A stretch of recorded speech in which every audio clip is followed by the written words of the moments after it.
नमस्कार विद्यार्थी मित्रांनो, मी सौ वृषाली यशोधन महाजन डेक्कन एज्युकेशन सोसायटीच्या बृहन महाराष्ट्र वाणिज्य महाविद्यालय येथे कार्यरत आहे। माझा विषय आहे चिटणीसाची कार्यपद्धती। मागील तासिकेत आपण पाठ क्रमांक 3 भाग विक्री हा सुरू केला। यामध्ये आपण भाग विक्रीचे विविध पद्धती पाहिल्या। त्यामधील सार्वजनिक विक्री, तसेच विद्यमान भागधारकांना भाग विक्री आणि विद्यमान कर्मचाऱ्यांना भाग विक्री या पद्धती पाहिल्या। या तासिकेमध्ये आपण बघणार आहोत खासगीरित्या भाग विक्री, तसेच भाग वाटपाच्या तरतुदी आणि सर्वसाधारण तत्वे। विद्यार्थी मित्रांनो, आपण घटक क्रमांक 2 भांडवल उभारणी यामधील पाठ क्रमांक 3 भाग विक्री पाहणार आहोत। भाग विक्रीच्या काही पद्धती आपण मागील तासिकेत बघितल्या। सार्वजनिक विक्री, विद्यमान समहक्क भागधारकांना भाग विक्री, विद्यमान कर्मचाऱ्यांना भाग विक्री आणि आता आपण बघणार आहोत खासगी विक्री। खासगीरित्या भाग विक्री म्हणजेच हक्क भाग आणि अग्रहक्क पद्धतीने वाटप। यामधील जो हक्क भाग आहे तो आपण विद्यमान समहक्क भागधारकांना हक्क भाग कंपनी कशा प्रकारे देते, त्याच्या तरतुदी काय आहेत त्या मागील तासिकेमध्ये पाहिल्या आहेत। त्यामुळे आपण आता बघणार आहोत खासगी विक्री म्हणजे काय आणि अग्रहक्क पद्धतीने वाटप कशा प्रकारे होते। खासगीरित्या वाटप आणि अग्रहक्क पद्धतीने वाटप कशा प्रकारे होते। खासगीरित्या वाटप म्हणजेच काय? खासगी याचा अर्थ काय तर निवडक व्यक्ती, कमाल 200 निवडक व्यक्ती प्रतिभूतींचे वाटप। म्हणजे या 200 निवडक व्यक्ती कोण असू शकतात तर म्युच्युअल फंड, संस्थात्मक गुंतवणूकदार आणि इत्यादी आणि विविध आणि भाग पूर्ण पेड म्हणजेच काय तर भाग दत्त किंवा अंशतः भाग दत्त म्हणजेच काय तर fully paid up shares and partly paid up shares. रोखेनी खरेदी करता येत नाही। धनादेशाद्वारा किंवा डीडी द्वारा खासगीरित्या भागांचे वाटप होते आणि त्याची खरेदी ही धनादेशाद्वारा किंवा डीडी द्वारा करता येते, रोखीने खरेदी करता येत नाही। देकार पत्र हे महत्वाचे आहे, म्हणजेच ऑफर लेटर पाठवून हे वाटप केले जाते, ऑफर केले जाते, आवाहन केले जाते आणि त्यानंतरच त्याचे वाटप केले जाते। इथे सुद्धा भागधारकांच्या सभेत विशेष ठरावाद्वारे मंजुरी मिळवावी लागते। अशा प्रकारे खासगीरित्या भाग वाटप होते। दुसरी पद्धत आहे अग्रहक्क पद्धतीने वाटप। ही खासगीरित्या वाटपाचीच एक पद्धत आहे। विद्यार्थी मित्रांनो, खासगीरित्या वाटप 2 प्रकारे होते। एक म्हणजे आपण मागच्या वेळेस बघितलं होतं की हक्क भाग विकून आधीच्या विद्यमान समहक्क भागधारकांना हक्क भाग विकून खासगीरित्या वाटप होते। म्हणजे हे खासगीरित्या आहे, प्रायव्हेट प्लेसमेंट किंवा privately shares can be issued privately, सार्वजनिक देऊ शकत नाही, प्रायव्हेटली, त्यालाच म्हणतात खासगीरित्या वाटप। आणि त्याचाच अजून एक प्रकार आहे अग्रहक्क पद्धतीने वाटप। अग्रहक्क पद्धत म्हणजेच काय तर समहक्क भाग किंवा समहक्क भागात परिवर्तनीय होणाऱ्या प्रतिभूतींचे निवडक व्यक्ती समूहांना वाटप। म्हणजेच काय अग्रहक्क पद्धतीने वाटप होणार आहे, पण कोणाला तर निवडक व्यक्ती समूहांना। कोणत्या भागांचे वाटप होणार आहे? समहक्क भाग किंवा समहक्क भागात परिवर्तनीय होणाऱ्या प्रतिभूतींचे। समहक्क भागात परिवर्तनीय होणाऱ्या प्रतिभूती कोणत्या आहेत तर परिवर्तनीय अग्रहक्क भाग आणि परिवर्तनीय कर्ज रोखे। म्हणजेच कंपनी परिवर्तनीय अग्रहक्क भाग, परिवर्तनीय कर्ज रोखे किंवा समहक्क भागांची विक्री करून त्याचे वाटप करून निवडक व्यक्तींना वाटप करू शकते। कोणती निवडक व्यक्ती किंवा निवडक समूह आहेत तर प्रवर्तकांना, विद्यमान भागधारकांना, कर्मचाऱ्यांना, साहसी भांडवल गुंतवणूकदारांना। इथे साहसी भांडवल गुंतवणूकदार म्हणजेच काय व्हेंचर कॅपिटलिस्टिक, म्हणजेच काय की जे भविष्यात अतिवृद्धीची क्षमता असणाऱ्या कंपन्यांना भांडवल पुरवतात। आणि साहसी भांडवलदार संस्था सर्वसाधारणपणे कंपनीचे समहक्क भाग खरेदी करतात। हे समहक्क भाग अग्रहक्क पद्धतीने वाटप होणारे समहक्क भाग हे पूर्णतः पेड असते, म्हणजेच फुल्ली पेड अप शेअर्स, पूर्ण दत्त रोख रक्कम द्यावी लागते, कारण की ते पूर्णतः पेड आहेत आणि कोणतेच पत्र किंवा कोणतेच कागदपत्र यामध्ये वापरले जात नाहीत। वेळेची त्यामुळे बचत होते। अशा प्रकारे या 2 भाग विक्रीच्या पद्धती, खासगीरित्या वाटप भाग विक्रीचे वाटप पद्धती आपण पाहिल्या आणि इथे सुद्धा भागधारकांच्या सभेत विशेष ठरावाद्वारे मंजुरी घ्यावी लागते। आता आपण बघणार आहोत भागांचे वाटप। वाटप म्हणजेच काय, इथे ज्याला इंग्रजीत मध्ये म्हणतात अलॉटमेंट, भागाचे वाटप, डिस्ट्रीब्युशन. म्हणजेच काय, तर जेव्हा कंपनी तिच्याकडे आलेल्या अर्जदारास भागाचे वाटप करते याला भागवाटप असे म्हणतात. कंपनी स्वतःहून कुठल्याही तोंडी असं की मी तुला 100 शेअर्स देतो असं कोणालाही म्हणत नाही. जेव्हा कंपनीकडे अर्ज येतो, अर्जदाराचा अर्ज येतो की जो भाग खरेदी करण्यास इच्छुक आहे त्या अर्जदारासच कंपनी भागाचे वाटप करू शकते. व्याख्या. सर्वोच्च न्यायालयानुसार व्यक्तीस कंपनीच्या विनियोग न केलेल्या भांडवलापैकी ठराविक संख्येने भागांचा विनियोग म्हणजेच वाटप. कंपनीच्या विनियोग न केलेल्या भांडवलांपैकी ज्याचा आतापर्यंत विनियोग वापर केला नाही असे भांडवल कंपनी ठराविक संख्येने भागांचा विनियोग, त्या भागांचा भांडवलाचा विनियोग वाटप करू शकते, त्यालाच म्हणतात भागांचे वाटप. इथे भागांचे वाटप करण्याचा अधिकार कोणाला आहे विद्यार्थी मित्रांनो? भागधारकांना आहे का? नाही. तर इथे भाग वाटपाचा अधिकार हा कंपनीच्या संचालक मंडळाला दिलेला आहे. कंपनी कायदा 2013 नुसार पुढील कंपन्यांना भाग प्रतिभूती म्हणजेच काय, सिक्युरिटीज डिमटेरियलाइज स्वरूपात द्यावे लागतात. कोणत्या कंपन्यांना डिमटेरियलाइज स्वरूपात द्यावे लागतात किंवा इलेक्ट्रॉनिक स्वरूपात द्यावे लागतात? तर 10 कोटीपेक्षा जास्त भाग सार्वजनिक भाग विक्री करणारी कंपनी, 10 कोटीपेक्षा जास्त भाग सार्वजनिक भाग विक्री म्हणजेच कोणाला? तर सार्वजनिक भाग विक्री करणारी कंपनी, जनतेला भाग विक्री करणारी कंपनी. 10 सप्टेंबर 2018 पासून नवीन भाग विक्री करणारी सूचीबद्ध नसलेली कंपनी, जी सूचीबद्ध नाहीये पण 2018 पासून नवीन भाग विक्री करणार आहे अशी कंपनी, त्यांना सुद्धा डिमटेरियलायझेशन स्वरूपातच भाग विक्री करावी लागते. आणि विहित केलेली इतर कोणत्याही प्रकारची किंवा प्रकारच्या कंपनी, विहित केलेली इतर कोणत्याही प्रकारची कंपनी, इतर प्रकारची कंपनी कोणत्याही पद्धतीने भाग वितरित करू शकते, भौतिक किंवा अभौतिक. कोणत्याही वेळी कंपनीस आपल्या भागाचे रूपांतर अभौतिक, इलेक्ट्रॉनिक, डिमटेरियलाइज स्वरूपात करण्याचे स्वातंत्र्य आहे.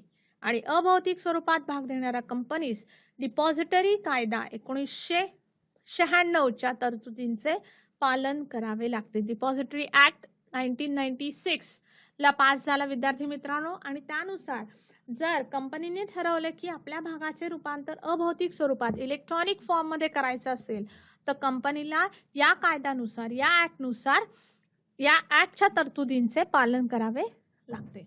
आता आपण पाहणार आहोत भाग वाटपाच्या नियामक कायदेशीर तरतुदी. माहिती पत्रकांची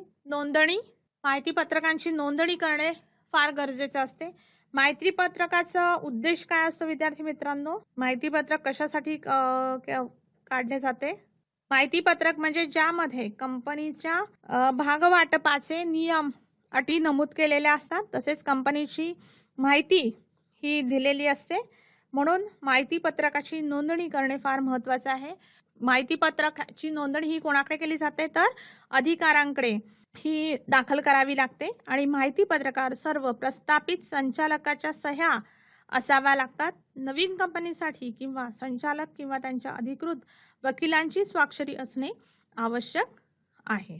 दुसरी तरतूद आहे अर्ज शुल्क. कंपनीच्या कायद्यानुसार अर्जदाराला अर्जासोबत भागाच्या दर्शनी मूल्याच्या किमान 5% रक्कम किंवा सेबीने निश्चित केलेली रक्कम भरावी लागते. सेबीने सार्वजनिक कंपनीसाठी, पब्लिक कंपनीसाठी अर्ज शुल्काची रक्कम भागाच्या दर्शनी किमतीच्या किमान 25% निश्चित केली आहे. कंपनीने निश्चित केलेल्या बँकेत अर्ज शुल्क जमा केले जाते. अर्ज शुल्क म्हणजेच काय? जे अर्जाबरोबर भरावे लागते, अर्जासोबत भरावे लागते अर्जदाराला, त्यालाच म्हणतात अर्ज शुल्क. अर्ज शुल्क हे कशावर भरावे लागते? तर ही ठराविक किंमत नसते की कंपनी सांगत नाही की 1000 रुपये भरा, 5000 रुपये भरा, नाही. तर जेवढे भाग तो खरेदी करू इच्छितो त्या भागाच्या नोंदणी शुल्काच्या काही रक्कम ही अर्ज शुल्क म्हणून भरावी लागते. मग ती किती भरायची ह्या कंपनीच्या माहिती पत्रकात दिलेले असते त्यानुसार ही अर्ज शुल्क हे प्रत्येक अर्जदाराला भरावे लागते. 5% किंवा 25% हे शुल्क भरावे लागते कंपनीच्या प्रकारानुसार. तिसरी तरतूद आहे किमान अभिदान उभारणी. हे खूप महत्वाचं आहे. मागील अभ्यासक्रमात म्हणजेच 11वीच्या अभ्यासक्रमात आपण कंपनी रजिस्टर्ड कशी होते, कंपनीची उभारणी कशी होते आणि कंपनी अशा वेळेस किमान अभिदान उभारणी कशी करते हे आपण पाहिले आहे. परत एकदा आपण बघणार आहोत की किमान अभिदान उभारणी. किमान अभिदान उभारणी म्हणजे विक्री काढलेल्या भागाची आवश्यक असलेली किमान विक्री होणे होय. म्हणजेच जर इथे कंपनीला 10 लाख रुपयाचे भाग विकायचे असतील, 10 लाख रुपयाचे भाग विकायचे असतील तर किमान कंपनीला यापैकी 9 लाख किमतीचे भाग विकणे आवश्यक किंवा बंधनकारक असते. 90% म्हणजेच किती झाले? 9 लाख. 9 लाख किमतीचे भाग विक्री करणे आवश्यक बंधनकारक असते. यालाच म्हणतात किमान अभिदान उभारणी. सदर किमान अभिदान रक्कम माहिती पत्रकात नमूद केलेली असते आणि माहिती पत्रक वाटपापासून 30 दिवसांच्या आत ही रक्कम जमा केली पाहिजे. सेबी नुसार किमान अभिदान रक्कम विक्रीस काढलेल्या भांडवलाच्या 90% असावी. किमान अभिदान उभारणी न झाल्यास त्यास भागांना कमी मागणी, अंडर सबस्क्रिप्शन म्हणजेच भागांना कमी मागणी आहे. अभिदान उभारणी झालीच नाही म्हणजेच काय, याचा अर्थ की भागांना कमी मागणी आहे. मग अशा वेळेस कंपनीने विक्रीस काढलेल्या भागासाठी कमी अर्ज येणे असे म्हणतात. म्हणजेच कंपनीला विकायचे 9,000 भाग पण कंपनीला अर्ज आलेत फक्त 5,000 भागांसाठी. म्हणजेच काय, कमी अर्ज येणे किंवा कमी भागांची विक्री होणे. जर किमान अभिदान उभारणी झाली नाही तर भाग विक्री बंद झाल्यापासून 15 दिवसांच्या आत अर्ज शुल्क परत करावे लागते आणि हे टाळण्यासाठी कंपनी भाग विमेदारांसोबत करार करते. विमेदार म्हणजेच कोण? भाग विमा करार म्हणजेच कोण? विमा म्हणजेच काय, तर कंपनी किमान भांडवल उभारणी शक्य होण्यासाठी भाग विमेदार सोबत दलाली देऊन किमान भांडवल उभारणीची हमी घेते. म्हणजे जे विकले न गेलेले जे भाग आहेत ते विकत घेण्याचे वचन कोण देतं? तर हे विमा करार करणाऱ्या संस्था, हे विमेदार. म्हणजेच विमेदार कोण असतात? तर बँका किंवा फायनान्शियल इन्स्टिट्यूशन्स ह्या वचन देतात की जे काही न विकलेले भाग आहेत ते आम्ही विकत घेतो, त्याच्या मोबदल्यात कंपनी काही दलाली, काही कमिशन ही कंपनी त्या विमेदारांना देते. हे कशासाठी करावं लागतं? तर जर कमी उभारणी झाली, किमान अभिदान उभारणी झाली नाही तर काय होतं? कंपनी भाग विक्री बंद झाल्यापासून 15 दिवसाच्या आत कंपनीला जे काही अर्ज शुल्क मिळालेला आहे ते परत करावं लागतं आणि हे टाळण्यासाठी भाग विमा करार हा महत्वाचा आहे. भाग विक्री बंद, सबस्क्रिप्शन लिस्ट क्लोज कधी होते? तर सेबी नुसार भाग विक्री यादी कामकाजाचे कमीत कमी 3 दिवस आणि जास्तीत जास्त 10 दिवस खुली ठेवावी लागते. अर्जदार यादी खुली असलेल्या कालावधीतच अर्ज करू शकतो. म्हणजेच काय, तर कमीत कमी कालावधी देणं. भाग खरेदीसाठी कमीत कमी कालावधी देणं. कमीत कमी कालावधी किती आहे? तर कामकाजाचे 3 दिवस. त्यामध्ये कुठलीही सुट्टी, सार्वजनिक सुट्टी यायला नको. कामकाजाचे 3 दिवस किंवा जास्तीत जास्त 10 दिवस. या 10 दिवसांच्या आत किंवा या दिलेल्या ठराविक कालावधीमध्येच अर्जदाराने अर्ज आणि अर्ज शुल्क हे भरायचे असते. वाटपाचा आधार. भाग वाटप हे कंपनीचे विविध प्रकारच्या गुंतवणूकदारांसाठी निश्चित केलेल्या आधाराप्रमाणे झाले पाहिजे. कंपनीने निश्चित केलेल्या किमान अर्ज आकारानुसार भाग वाटप केले जाते. किमान अर्ज आकारानुसारच भाग वाटप केले जाते. किमान अर्ज आकार म्हणजे काय, तर ऍप्लिकेशन साईज म्हणजेच किती कमीत कमी भाग हे प्रत्येक अर्जदाराने घेतले पाहिजे, खरेदी केले पाहिजे, हे कंपनीच्या माहिती पुस्तकात दिलेले असते आणि त्यानुसारच अर्जदाराने गुंतवणुकीसाठी निश्चित केलेल्या आधाराप्रमाणेच त्याचे भाग वाटप व्हायला पाहिजे. भागांना जास्त मागणी. आपण आधी विमान अभिदान उभारणीमध्ये बघितलं की कमी मागणी आहे भागांना आणि कमी मागणी झाल्यामुळे भाग विमा करार करावा लागतो. पण त्याच्या विरुद्ध झालं, भागांना जास्त मागणी आहे. कंपनीला विकायचे 10,000 भाग आणि कंपनीला मिळालेत अर्ज 12,000 भागांसाठी. तर काय होईल? कंपनी 12,000 भाग विकू शकते का? नाही. सेबीच्या नियमानुसार कंपनीने जेवढे भाग विकायला काढले तेवढेच भाग कंपनी विकू शकते. पण काही केसेसमध्ये, काही एक्सेप्शनल सिच्युएशन्समध्ये सेबी जास्ती भाग विकून देण्याची परवानगी देते. पण जास्ती किती? तर 10% जास्त. इथे आपण बघूयात, ज्यावेळी कंपनीने विक्रीस काढलेल्या भागापेक्षा जास्त भाग अर्ज खरेदीसाठी येतात, या भागांना जास्त मागणी असे म्हणतात. माहिती पत्रक किंवा ऑफर लेटर मध्ये नमूद केलेल्या भागांपेक्षा जास्त भाग विक्रीस सेबी संमती देत नाही. तथापि निव्वळ विक्रीच्या जास्तीत जास्त 10% वाटप करण्यास परवानगी दिली जाऊ शकते. कंपल्शन नाही, बंधनकारक नाही, दिली जाऊ शकते. निव्वळ विक्रीच्या जास्तीत जास्त 10%. म्हणजे 10,000 कंपनी शेअर भाग विकत असेल तर 10,000च्या 10% म्हणजे किती? जास्तीत जास्त 11,000 भाग कंपनी विकू शकते, 12,000 नाही. पुढील तरतूद आहे भाग बाजाराची परवानगी. ही पण खूप महत्वाची आहे. भाग बाजाराची परवानगी प्रत्येक कंपनीला भागाची सार्वजनिक विक्री करण्यापूर्वी एक किंवा एकापेक्षा जास्त मान्यता प्राप्त, हे खूप महत्वाचं आहे, मान्यता प्राप्त भाग बाजाराची परवानगी घ्यावी लागते. आणि माहिती पत्रकात भाग बाजाराचे नाव नमूद केले पाहिजे आणि नोंदणीसाठी अर्ज केला आहे याची वस्तुस्थिती नमूद केली पाहिजे. जर भाग बाजाराने परवानगी नाकारली तर कंपनी भाग वाटप करू शकत नाही. हे कधी आहे? तर कंपनीला भागांची सार्वजनिक विक्री करायची असेल तर. कंपनीला भागांची सार्वजनिक विक्री करायची म्हणजेच जेव्हा कंपनी सार्वजनिक विक्री करते तेव्हा काही काळानंतर हे भाग विक्री खरेदीसाठी भाग बाजारात उपलब्ध पाहिजेत, की ज्या योगे अर्जदार किंवा भागधारक हे भागांची खरेदी विक्री भाग बाजारात करू शकतात. जर भाग बाजारात कंपनीचे भाग विक्रीला किंवा खरेदीला उपलब्ध नसतील तर त्याचा उपयोग हा भागधारकांना होणार आहे का? नाही. म्हणून जेव्हा कंपनी भागांची सार्वजनिक विक्री करायची असेल तेव्हा कंपनीला भाग बाजाराची परवानगी घेणं हे बंधनकारक आहे. परवानगी नाकारली तर कंपनी भागाचे वाटप करू शकत नाही. शेवटची तरतूद आहे भाग विक्रीसाठी व्यवस्थापकाची व इतर विविध मध्यस्थांची नियुक्ती. सार्वजनिक विक्रीच्या वेळी एक किंवा जास्त व्यापारी बँकरची व्यवस्थापक म्हणून नेमणूक केली जाते. तसेच विक्री नोंदणी अधिकारी, पैसे गोळा करणारे बँकर्स, दलाल, स्वप्रमाणित सिंडिकेट बँक, जाहिरात मध्यस्थ इत्यादींची सुद्धा नेमणूक करावी लागते. विक्री नोंदणी अधिकार म्हणजेच कोण? विद्यार्थी मित्रांनो, अशी संस्था जी कंपनीच्या वतीने भागधारक व कर्ज रोखेधारक यांची नोंद ठेवते की कंपनीचे भागधारक किती आहेत, कर्ज रोखेधारक किती आहेत, त्यांनी किती भाग घेतले किंवा किती कर्ज रोखे घेतले याची सगळी नोंद ही विक्री नोंदणी अधिकारी करतात. दुसरा आहे स्वप्रमाणित सिंडिकेट बँक.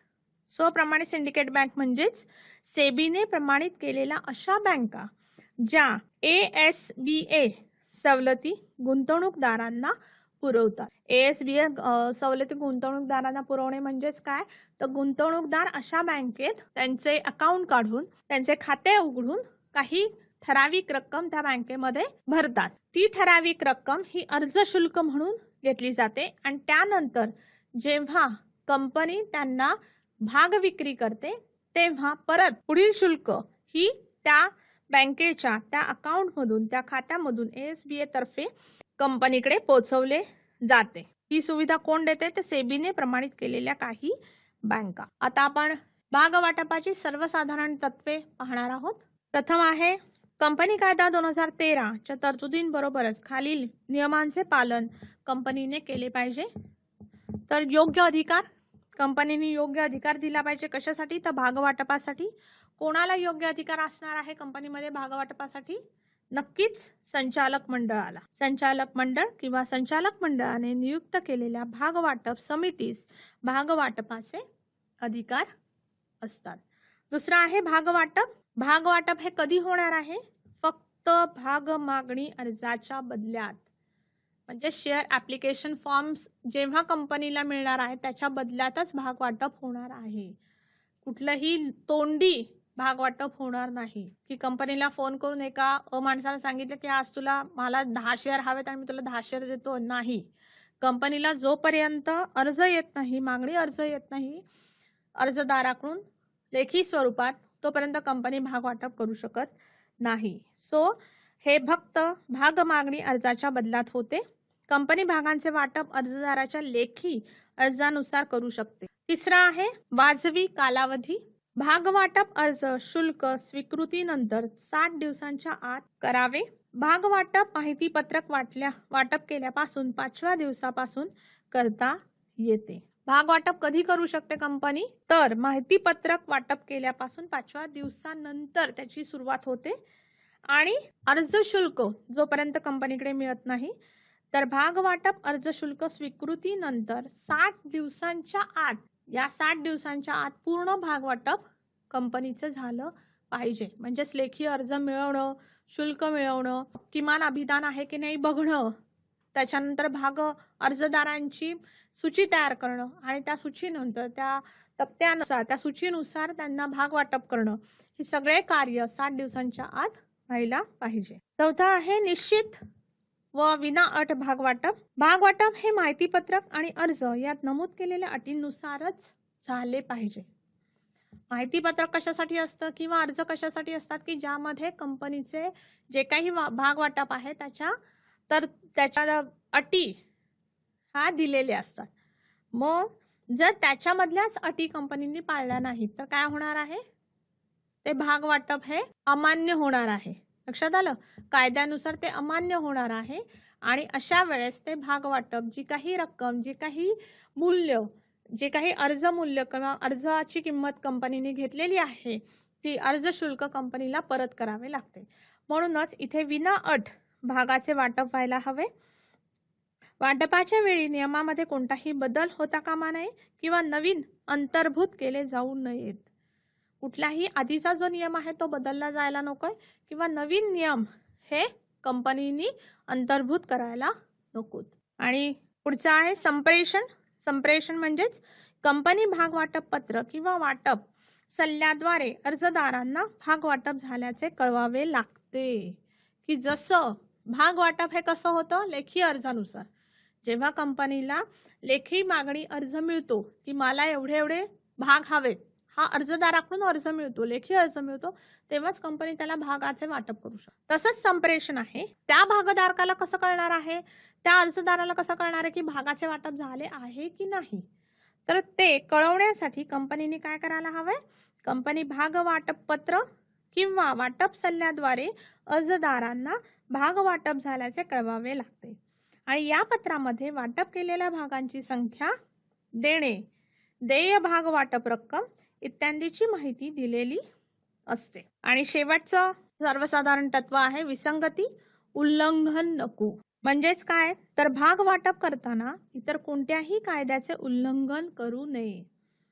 कंपनी कोणत्याही विद्यमान कायद्याचे उल्लंघन करून किंवा कायद्याची विसंगतपणे भागाचे वाटप करू शकत नाही. जरी कंपनी ही कंपनी कायद्यानुसार जरी तयार झाली असेल तरी सुद्धा कंपनीला वेगवेगळ्या कायद्यांचे पालन करावे लागते. मग अशा वेळेस कोणत्याही कायद्याचे उल्लंघन कंपनीकडून व्हायला नकोय. तसेच कुठल्याही कायद्याशी विसंगतपणे भागाचे वाटप कंपनी करू शकत नाही. इथे उदाहरण दिलं आहे की अल्पवयीन अर्जदारास भाग वाटप नाही. जर अर्जदार हा अल्पवयीन असेल तर कंपनी त्याला भाग वाटप करू शकत नाही. आणि जर कंपनीने जर वरील अटींची आणि तरतुदींची पूर्तता केल्यास नियमित भाग वाटप म्हणतात. पण कोणत्याही एखाद्या तरतुदीचे पालन न केल्यास किंवा सर्वसाधारण तत्वे न पाळल्यास त्यास अनियमित भाग वाटप असे म्हणतात. आणि असे भाग वाटप कायदेशीररित्या अवैध असते. कायदेशीररित्या त्याला कोणतेही स्थान नाही. अशा प्रकारे आपण बघितलं आहे भाग वाटपाच्या तरतुदी आणि अटी.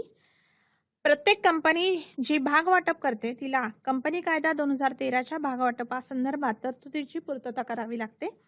तसेच सार्वजनिक कंपनी नियम 2014 आणि सेबी अधिनियम 2018चे पालन करावे लागते. भाग वाटपासाठी 2 गोष्टींची पूर्तता कंपनीला करावी लागते. ती म्हणजे नियामक तरतुदी आणि सर्वसाधारण तत्वे.